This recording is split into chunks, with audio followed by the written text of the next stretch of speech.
From an earlier video, we learned that the meter is on the south exterior wall and it does not have a main service disconnect. Nor do we have a main principal in here either. So a main principal for the electrical system does not exist.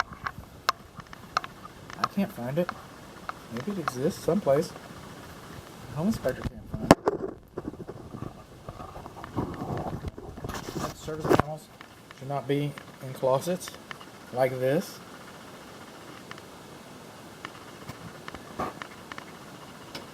You should have 6 foot of headroom, 15 inches of clearance on each side, and sufficient service access, and it's in a closet.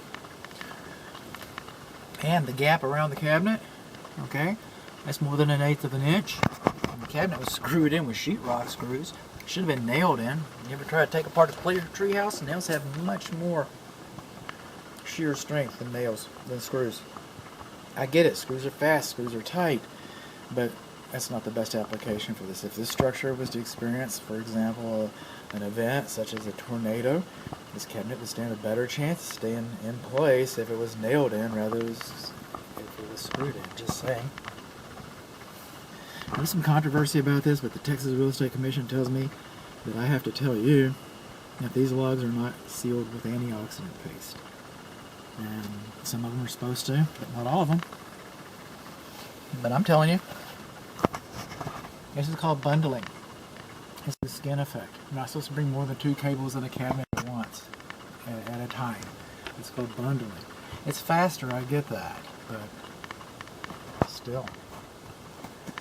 What do we got over here? We got a separate bus bar. Wasn't necessary. I don't think it was necessary, but we got one. Okay. We got a purple wire nut. This circuit breaker right here with the green dot on it, somebody's been here before. It's double lugged. This one circuit breaker is handling 2 circuits. These are called stackable breakers. Some people call them cheaters, and these are allowed in this cabinet. This is a 150 amp cabinet, by the way. 150 amps. And stackables are allowed, and so they used them. They sure did. They used them. The air conditioner is properly fused. Now the neutral coming in here, see that white tape wrapped on there? That's a good thing. That's a good thing. It's supposed to be 4 wraps. I'm only counting 3. It's not supposed to be 4 on top of each other. It's supposed to be spread out. So that any fool that gets in here would know that that's the main neutral. If you don't know it's the main neutral, you don't belong in this cabinet, and I get that.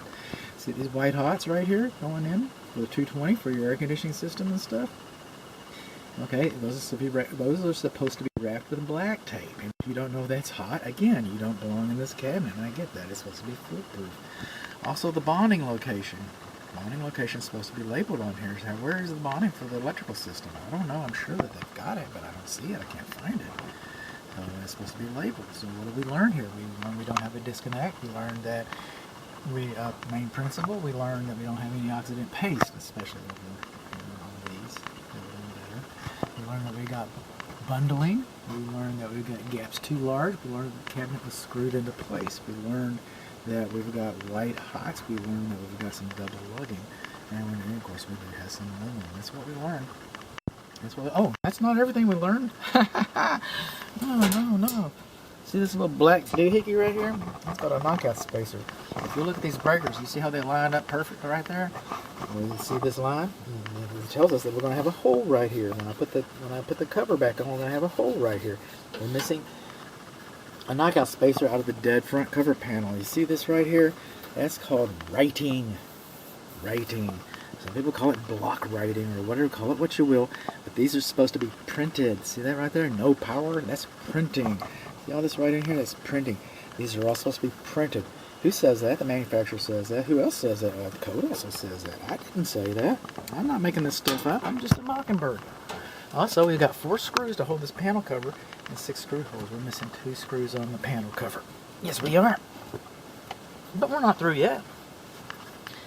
Back out of here. Think you got enough service access in here? I don't. Okay. What happened here is we come in and we remodeled and we added this nice splashback. It comes out nice. And then we put our cables up underneath here, our receptacles underneath here. That's kind of modern. We've got all this exposed NM cable, Romex, some people call it. Not supposed to be exposed if it's closer to the floor than 6 feet. You could run it across your ceiling. I wouldn't like it, but you could. But if it's closer than 6 feet, then that's supposed to be in a conduit. It's supposed to be in a conduit. Also, these two receptacles right here, in fact, none of these receptacles that I cannot find, I cannot locate. You can't prove to me that there's any GFCI protection in the kitchen. There's supposed to be GFCI protection in the kitchen. All the receptacle outlets, any receptacle outlet closer than 6 feet to the sink, which means for the dishwasher and the garbage disposal. The garbage disposal won't be required until next year, I believe. The dishwasher wasn't required until a couple years ago. But it's all going that way, and we don't have any GFCI in the kitchen. So this splashback that we installed over here, jumping around, okay, so it comes out. Now it comes out here, and now we got a hole between the box and the wall. So your fire blocking is compromised. And then it wouldn't reach because it sticks out so far, so they put sheetrock screws in there. Well, sheetrock screws eat up some insulation on electric wire, sure will.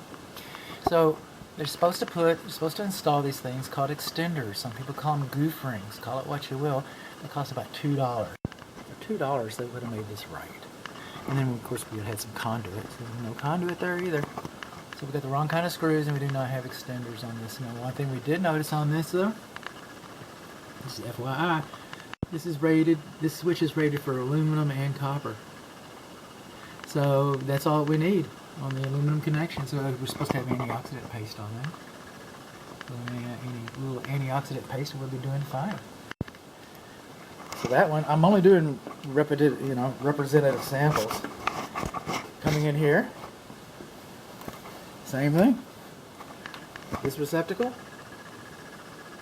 it's rated for aluminum and copper. We got a copper wire in there.